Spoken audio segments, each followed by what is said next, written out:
Welcome back to Talk Breasty to Me, featuring the Shitty Titty Talk. We're so excited to be back. It's been quite some time. It's been a minute. It's been like a month and a week, but who's counting? I know, seriously. But at least we like keep in touch and stuff like that because it's like Yeah. I feel like that's like what keeps us sane. Exactly. But it has been a really long time. I know. I've missed you so much. Me and Missed you Steph haven't seen each other in almost a month and a half. But oh my god, because life. Yes, the last time was your cancerversary, which congratulations. Thank Such you. a huge milestone. 1 year since diagnosis, baby. Yay! So exciting. What it's so freaking crazy how we're celebrating this. But oh yeah. Steph got to go to Africa. She was in Africa for a while, and she's getting ready for the baby. Baby will be here any day now. She is having a baby again through surrogacy. So we've been really busy. Life has been lifing, but we always make time for each other. We talk almost every day on the phone, texting. So, we will never, forget about each other. Of course not. We got things going on in our lives now that cancer is gone. I know. So a lot of things have happened. I feel like there's so many things that we need to discuss today. Yeah, I don't even know where to start. I don't either. Let's start with you though. So let's talk about Africa. How was Africa? Oh my god, Africa was amazing. It was exactly what my husband and I needed. We were able to go on our final honeymoon before the baby gets here, and it was so nice. It was such an incredible experience. What a beautiful country. And yeah, it was like so much fun. Came back and it was like back to reality, which is super sad. But we're very happy to be back.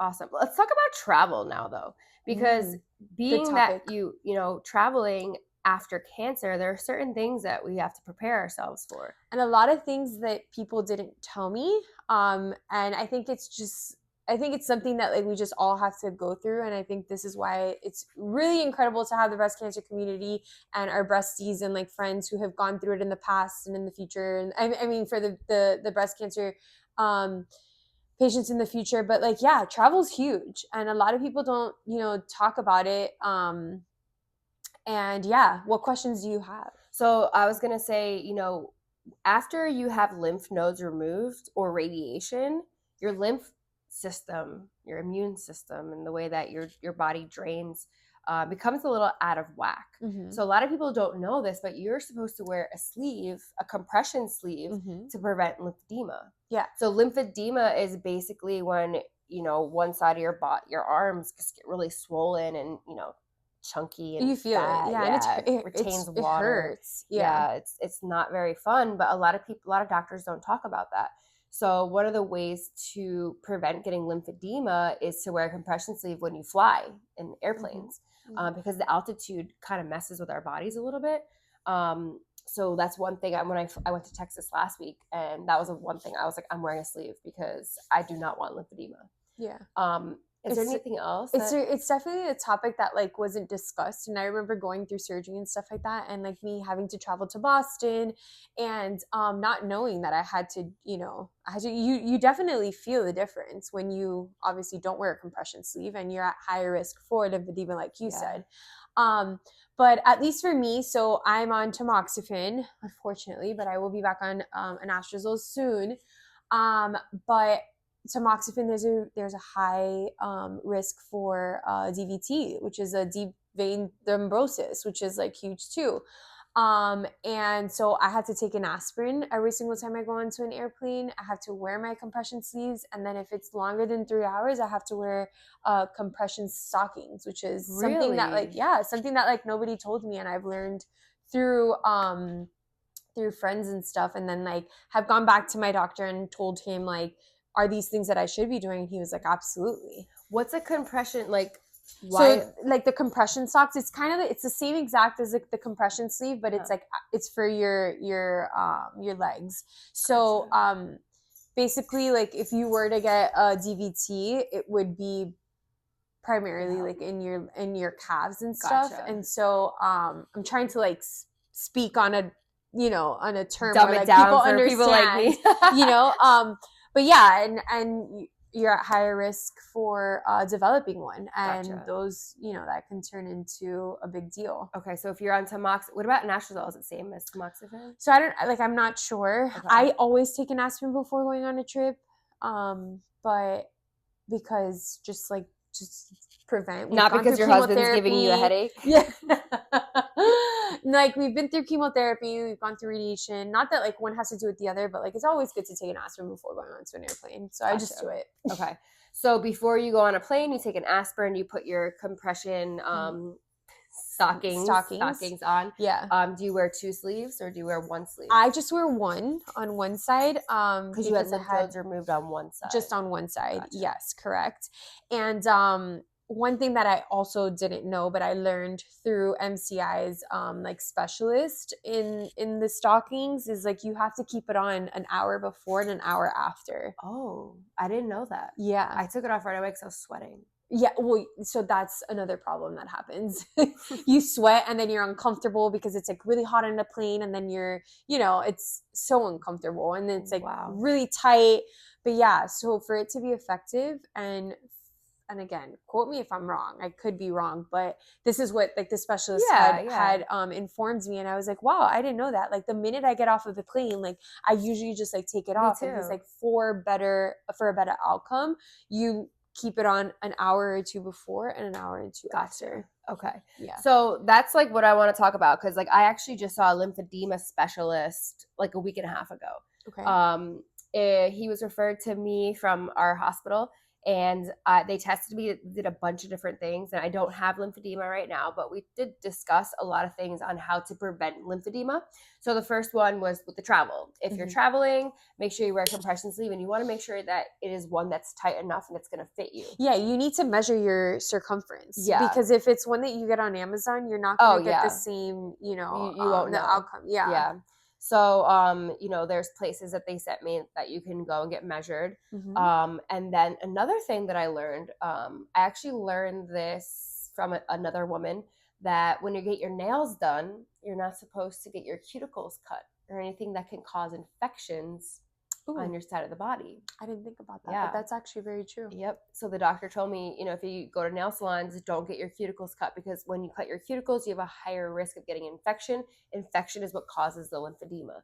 So any little cut, I have a woman who had a spider bite 10 years after her diagnosis. She'd never had lymphedema. 10 years later, she got a spider bite when she was in her bed, actually. And it blew up and caused a lymphedema. Right. Anything that's inflammatory is obviously going to affect the immune system. Carrying groceries way too heavy. Yeah, yeah. Working out. I mean, you are allowed to work out and lift weights, but you don't want to overexert it. Yeah. You want to make sure that you're doing, nothing to really like mine's the right side. Like your left side? Mine's left side. So mine's right side. So it's my dominant hand. So I feel like I used to like carry groceries really heavy on this side because it's just more stronger. Yeah. But you have to be careful, put more on the left side. Yeah. So stuff like that. Talking about working out, you're now like this whole workout girl. She's a workout girly, which is so cool and fun. Shout out to my trainer. Yeah, can you train me? We could do group exercise. That would be way too fun. I don't think honestly that would be way too fun. That would be oh my gosh. But talk to us about like your wellness incorporation and tell us, what made you go into doing training and why you're doing, personal training. Okay. Talk to us about it. Awesome. So multiple reasons why I decided to do it. In my past, I've always been like, I consider myself like a skinny fat girl. Like I never really had to work out. I was always like thin and healthy. Healthy.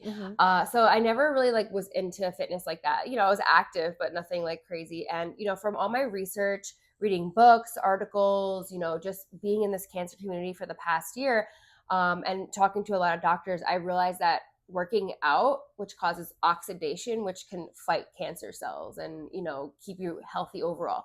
We're not even talking about cancer anymore. Right. Yes, working out can help prevent, cancer, but this is also for all the other, normal patients too, though. I feel like, I mean, if you don't work out, you're going to get fat and you know what I mean? Like, I feel like wellness is so important and exercise is so, so important. Nutrition obviously is too. But is whatever goes for us also goes for a normal patient. Yeah. So it's true. So like one of the reasons why I'm doing this is, you know, I was diagnosed with osteopenia, Okay. which is just my bones are a little on the weaker side. Can you tell us why or yeah. how you got diagnosed? Yeah. with So osteopenia? basically, it's going to be a combination of the chemotherapy and the hormone therapy that I, you know, that I am on. So it does cause weaker bones. You know, we do not want to reach osteoporosis. So osteoporosis is the end game. We don't want to get there, and there's ways to prevent that. Some of the ways are, you know, walking a lot. My oncologist said walking, so I do 10K steps a day, or at least as close as I can. You also want to do, you know, weight bearing exercises. Nothing straining. You're not going to be. I'm not lifting 100 pounds a day. You know, right. Or doing like crazy CrossFit. No CrossFit. You know, just really keeping my body active. And you know, it's also fun now that, like, you know, I don't go out drinking. I don't go out to like clubbing all the time and stuff. It's something to do.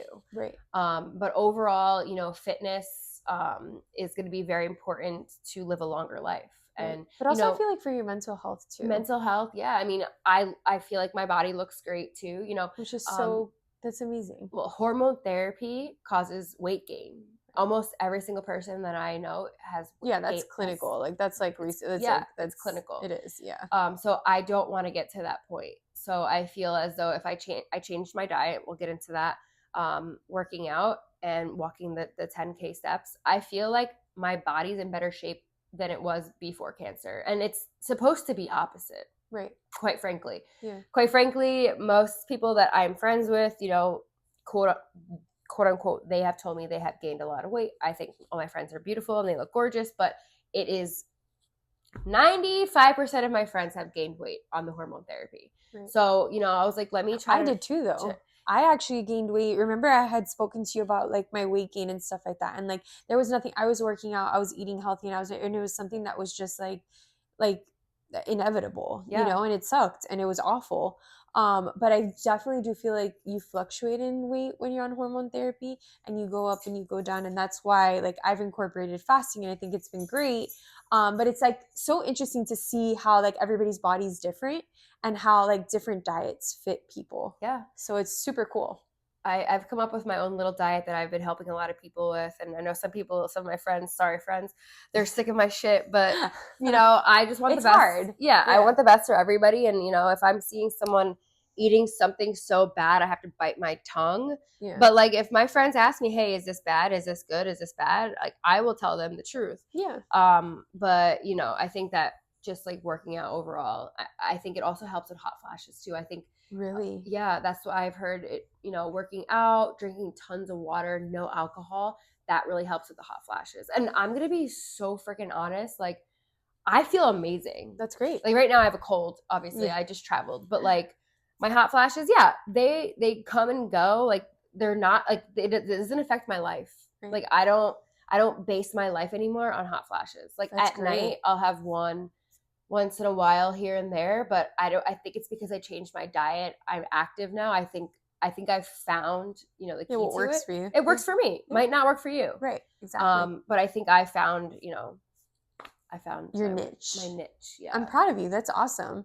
Thanks. I think that's amazing that you're doing this whole working out routine, and I feel like it's so good, and like you feeling great is what I think everybody should feel, you know. I think that's like super important for your mental health, but for your well-being and just like life after cancer in general. And that's the thing, nobody needs to go out there and do CrossFit and get, of course, you know, this crazy trainer who's gonna make you lift 600 pounds a day. Like my trainer is more holistic based. Yeah. So he's very patient with me. He understands, you know, what I need. I sat down with him for an hour and told him, you know, this is my situation. I need this, this, and this, and this. He doesn't push me where my body's crumbling. Right. And because that's the thing, when you overexert yourself, that's when stuff like that's going to happen. That's when, you know, you're going to cause the lymphedema. You're going to cause, you know, remember for me, I overexerted myself and I ended up in the ER. My heart rate was going crazy, you know, so he knows that I have a high heart rate, you know, in certain situations. So I think that like getting a trainer that's very patient with you and doesn't like try to embarrass you, you know what I mean? Like he's very good. Yeah. I think it's also important to find, like you say, that trainer that understands your situation yeah. and, works around, your limitations. Yeah, and he makes me feel very comfortable. I'm not perfect. I never worked out a day in my life, and I was embarrassed. I said to him, I was like, training me is like training a 5-year-old. Like, Yeah. I've never stepped foot in the gym. Like, my footwork is horrible. I have no flexibility anymore. I was so flexible in the past. Now, because I was in bed for a year. Right. You know what I mean? So I would give someone the advice that if you're gonna find someone that's gonna help train you, make sure that they are trained in more of like a holistic way, where they're making sure your bones are taken care of, your body's taken care of, not like trying to force you into lifting hundreds and hundreds of pounds, because it's just not going to work. No, it's not. You're going to be embarrassed, uncomfortable, in so much pain. So yeah, I think it's definitely very important if you haven't worked out in a while, but also have gone through chemotherapy or radiation. Jumping into a workout and doing like high intensity is not going to work for you. I learned you're going to wake up the next day and you're going to be miserable and you're never going to go back to the gym. I learned the hard way. Yeah, it's super easy to like transition yourself into doing certain things. Like when I go for runs, before going for a run, I'll walk days before. Like even if it's just like something brisk walking, I'll walk, just get my body moving, and like I will walk for a couple of miles before like getting onto a treadmill and running, because I know that if I get onto a treadmill and I run after not running for let's say a couple of weeks or a couple of months, the following day I'm going to wake up and I'm going to be like, I cannot get up to go to the gym. And then it's just not going to, it's not a win-win for you. You have to go slow. And the lymphedema doctor had said, you have to start small. Right. 5-pound weights, 10-pound weights. Like if you overdo it, that's what's going to cause the flare-ups. That's what's going to cause the lymphedema. Working out is good for lymphedema. Right. They actually, they want you to work out. They want you to, but they don't want you to overexert it. So yeah, I did a lot of physical therapy to prevent lymphedema, and like to be honest with you, the exercises that they showed me, like I still do. Even when I'm at work, like people are like, "What are you doing?" And I'm like, "Just trying to stretch out my lymph nodes." Like my lymph nodes. I'm like, I don't know. I'm just like, and there's just like there's times where I just like stretch it out, and everyone's like, "What's going on?" And I'm like, they're like, "Are you in pain?" And I'm like, "No, I'm just stretching my my axilla out." But yeah. My axilla. That's the thing. I never went to physical therapy after my surgeries. My doctor canceled. He said I had a full range of motion and stuff. So I was just kind of like blind going into it. Everyone's like, "Oh, you're crazy. You don't need a trainer. Like, I'll teach you this. I'll teach you that." But at the end of the day, ain't no one got time like a trainer does. He sits with me for an hour. We go through everything. And we should bring him on the podcast. Yeah, we're gonna interview him and see. Yeah, we'll bring him on, Giovanni. That's so awesome. Okay, so we spoke about wellness, nutrition, and stuff like that. Now, you mentioned that you went to go see a doctor.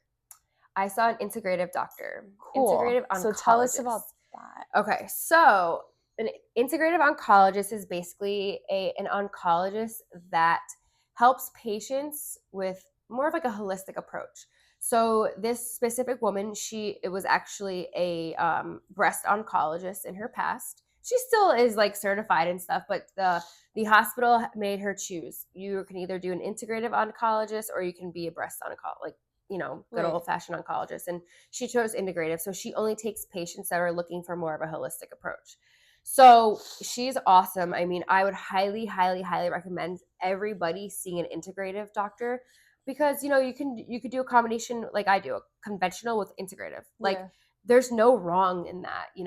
People sway so far one way. Oh, you have to go conventional or you have to go holistic. No, you don't. Do a combination of both. I think a combination of both is going to be the best practice. I think chemotherapy, everybody needs chemotherapy. Not everyone. Most people need chemotherapy, but a holistic approach also at the same time. Oh, I agree. So what she does basically is she learns about all of your habits, your eating habits, your drinking habits, smoking, drugs, supplements. She wants to know everything. What do you eat every day? What do you snack? What do you drink? What is your alcohol intake? She wants to know every single thing, and she helps you decide, what's going to be your best practices. What's going to keep this, keep you healthy, keep this cancer out. So I basically gave her all of my supplements that I was taking. And after I left, she did her own research, and she researched every single supplement that I took and basically told me if it was good or not. That's amazing. So, for instance, I take this mushroom powder, and she had said, there's no studies or articles stating that this works, but it's not poisoning you. So it's Right. okay if you believe that, soursop tea is helping you, go ahead, take it. Just make sure you're taking it in these organic leaves. Don't be Right. taking weird Ooh, I pills have and sour stuff. soap. So you had soursop? I have an actual fruit in my refrigerator. Where did you get it? One of my friends from his tree. Shout out to AG. Thank you so much. AG, can I get a soursop? Like, and it's so good. I could not find it. I'll give you a piece to take home. Yeah. Okay, awesome. Sorry, you said it and I was like, oh my God, I forgot I have it in the refrigerator. So then after she goes through the supplements that you take and she tells you if they're good or not, then she gives you a list of supplements based on your own story. Having a hot flash. So basically, like, if she'll look at your blood work and see what your D is, magnesium, calcium, all that. So based on your blood work, she will also give you recommendations of supplements to take.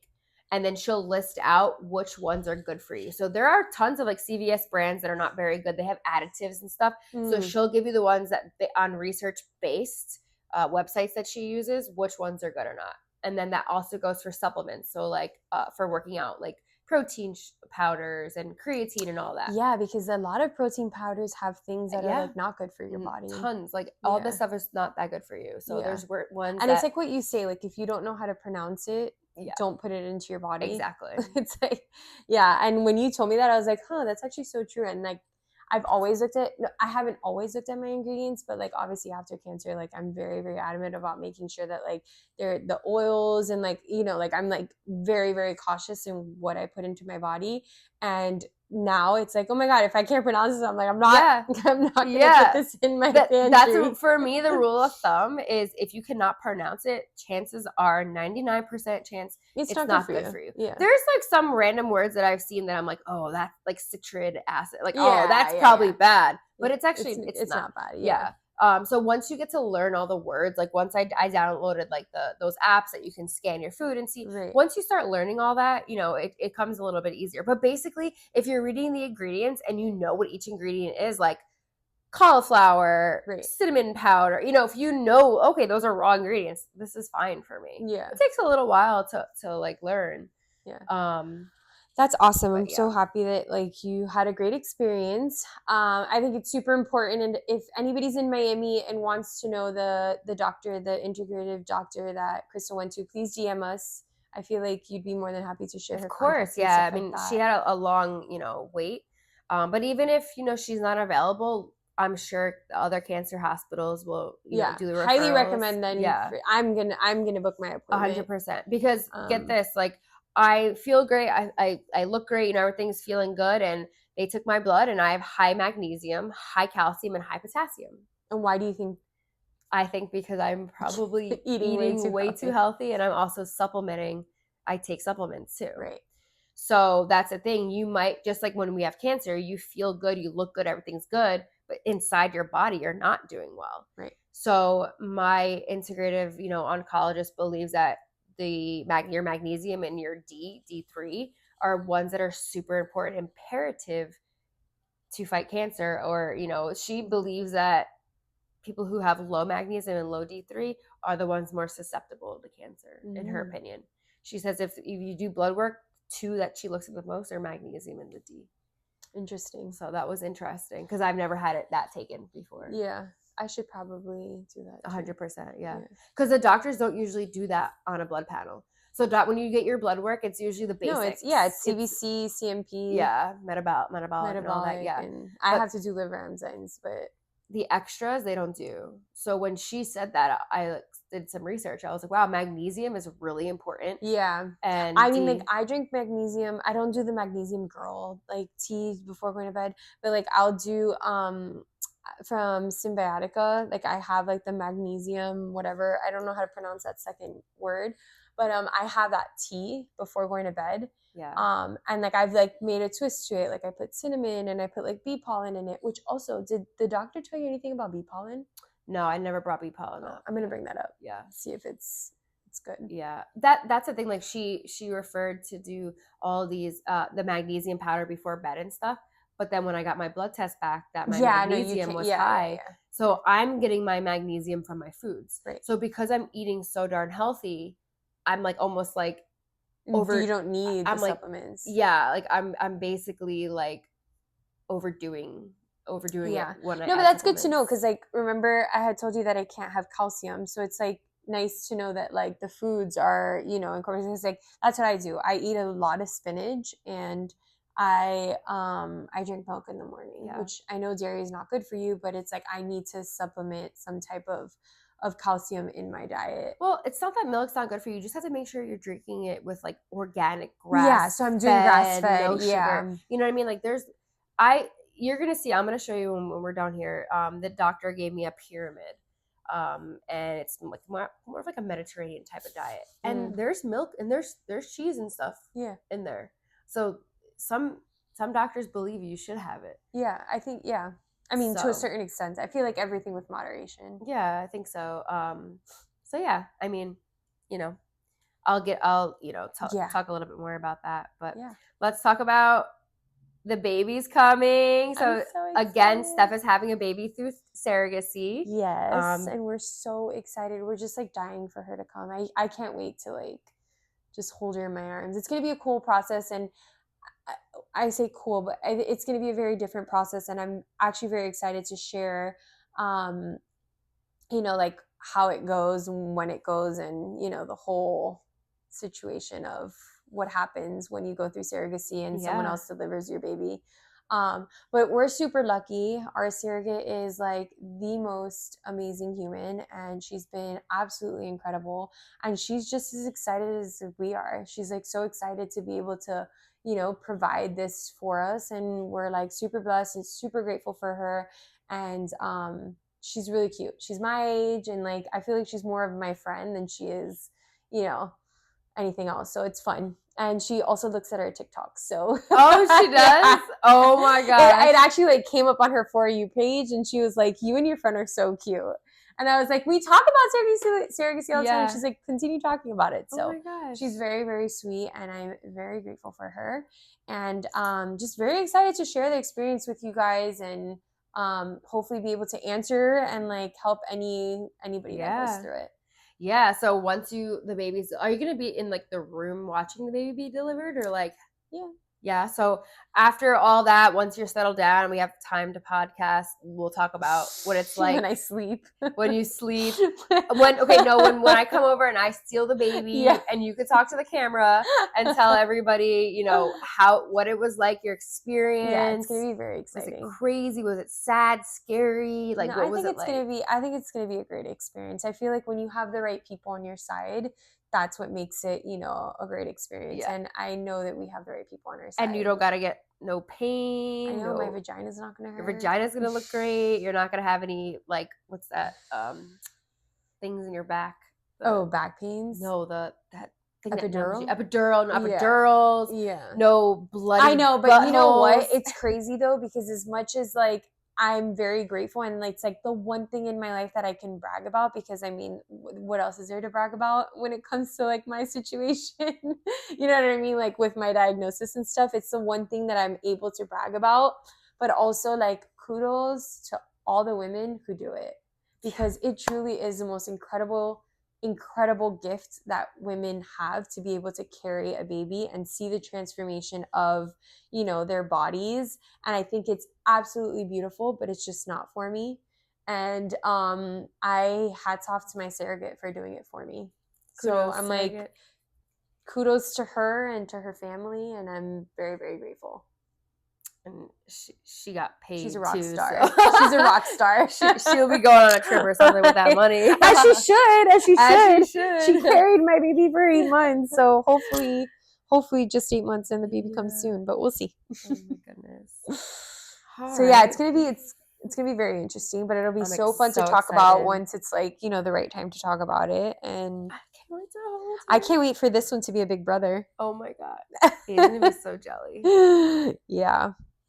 Any big doctor's appointments coming up? Oh, she had a PET scan. You had your PET scan. She was cleared. So exciting. Yes, very grateful.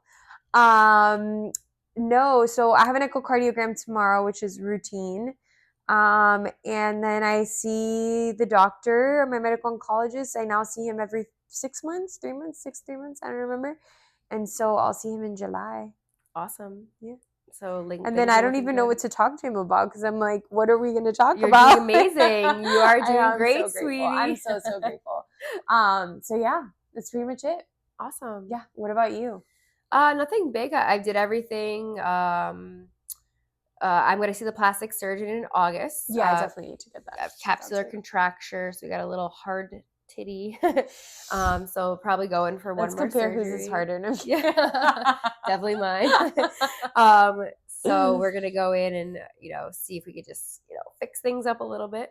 But besides that, I've seen like almost every specialist just to stop by: cardiologist, sexual wellness doctor, lymphedema doctor, integrative oncologist. I've done everything. Yeah, but that's amazing that you're able to take that advantage. It's so important to utilize your resources. Exactly. So if any advice, if your hospital like has any resources, use them. Yes, 100%. Typically insurance will cover it, and it's really cool. I mean, even if you don't have heart problems, if you don't have lymphedema, just the more knowledge, in my opinion, knowledge is power. The more knowledge you have, the better off you're going to be, and the better, the more you can help people. So like, yeah, I don't have lymphedema, but I just sat with a doctor for an hour and I educated myself on it. Mm-hmm. So now if somebody does have lymphedema or they're trying to prevent it, I have all that knowledge. Yeah, you're able to help them. Exactly. Which is amazing.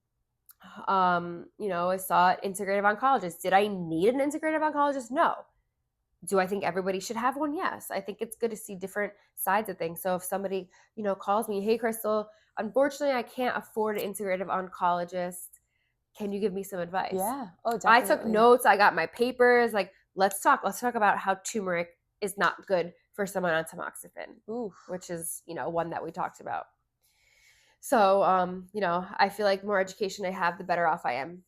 Yeah, that's people. Amazing. I know. I feel like when we had that conversation after you saw the doctor, like I was informed on so many things that I had no idea about. So, and the whole turmeric thing, like, I mean, I get it from the root, but there's some powders that like you can't have. And like, there's a lot of things that are out there that like we don't know. And unfortunately, it's very, very hard to cover everything, breast cancer related. But it's so amazing that we have such a great community and we're able to collaborate and share, everybody's knowledge and ideas. So 100%. Super fun. And if anybody has any tips and tricks, integrative, stuff, please share with us. Like we're very open to talking about things. So yes. I can't, she can, because I need to go see the doctor. Well, you guys should go. Once I go see the doctor. Yeah. Once you go, it's like, it opens up your eyes so much. Like, I know that my friends are like on my trip over the weekend. Like, I know they're annoyed with me because I'm not eating that. You know what I mean? But I went in, I had some like mac and cheese. Like we were in the South, like we were in Texas. I had to have some bad stuff. Yeah, I feel like everything within moderation. It's not like you're going to be eating that, every single day. Yeah. But how did you feel? Oh my God. Wait, I forgot to tell you. Okay. So I went out for National Cancer Survivors Day. Okay. And I met up with a bunch of girls and we got non-alcoholic rosé. Okay. Right. I always drink water, but I was like, we're celebrating non-alcoholic. And I had a couple sips and it was really sugary. Like I was like, ugh. But I still like drank it because, we were celebrating and I felt like complete shit at dinner immediately. Really? I drank like half the glass and I felt so lightheaded. I remember you telling me you weren't feeling good and I was like, what's going on? I was like, what's going on? I had to chug 3 glasses of water. I was like, this is crazy. Wow. To dilute it. Yeah. I felt like absolute crap. And on top of that, we all cheated because we were like, we all eat so healthy. We got like monkey bread. We got like some sugary desserts and stuff. And I had, a bite here and there, but I felt like garbage. Wow. Just from that. In Texas, yeah, I mean, my belly was a little messed up, but I didn't go overboard. Right. Like I would eat like a Wagyu sandwich, but then like for dinner, get like a salad or something. Right. Like again, everything within moderation. Yeah. I'm like pro, yeah. Nobody's going to tell you how to live your life. Exactly. Live it, but do things that you're not supposed to do within moderation. In my opinion, if you can't remember the last time you had it, have it. Yeah. So like I love red meat, but I try not to eat it more than once a month. Right. And I haven't had it in a while. So guess what? Yeah, I you had a went and Wagyu you did steak it. You're on sandwich. vacation. Good for you. Pizza, I had it. It was 11 p.m. Nothing else was open. I was starving. I haven't had pizza in a while. I had it. Yeah, You know, that's awesome. this month I will be, hunkering down and being very strict. But I'm not gonna let ruin my life. I Like agree. when I go out with my girlfriends, we 10 of us usually go out and we all get a bunch of apps and we all split them. I'm not gonna be like, well, I'm only gonna pay $10 because I only can eat this scallop over here. No, I'm gonna have a little bit of everything. Yeah, and enjoy, and then the next day it. work it out and Exactly. eat Exactly. healthy. So that's awesome. So happy for you. I'm Thank also you. very happy that you went on a trip. I know I flew for the first time in I'm almost proud of 2 you. years. I Yeah, know, it's crazy. I got sick as hell from yeah, you needed to wear a not mask. sleeping and stuff like that. But Yeah. my body's so used to a routine. I have a trainer twice a week. I walk every day for 10K steps. I didn't do any of that. We walked a lot. Yeah. But so. Alrighty. Well, what does that mean, Kel? You tired? He's like, get out of my house. No. Next time you guys see us, we're gonna have a little baby. Oh, I hope so. I'm so excited. So these are Steph's last week or two of just having one child, her son. I know. We're But so next excited. time we're definitely, I don't know how you feel about putting your baby in videos, but yeah. I can't wait. I'm practicing. Yeah. I'm practicing. I'm practicing. I need to practice. I have no idea what I'm doing. Okay. It's a big baby. All right. Well, thank you guys so much for joining us. And Another episode of Talk Brassy to Me. Love you guys.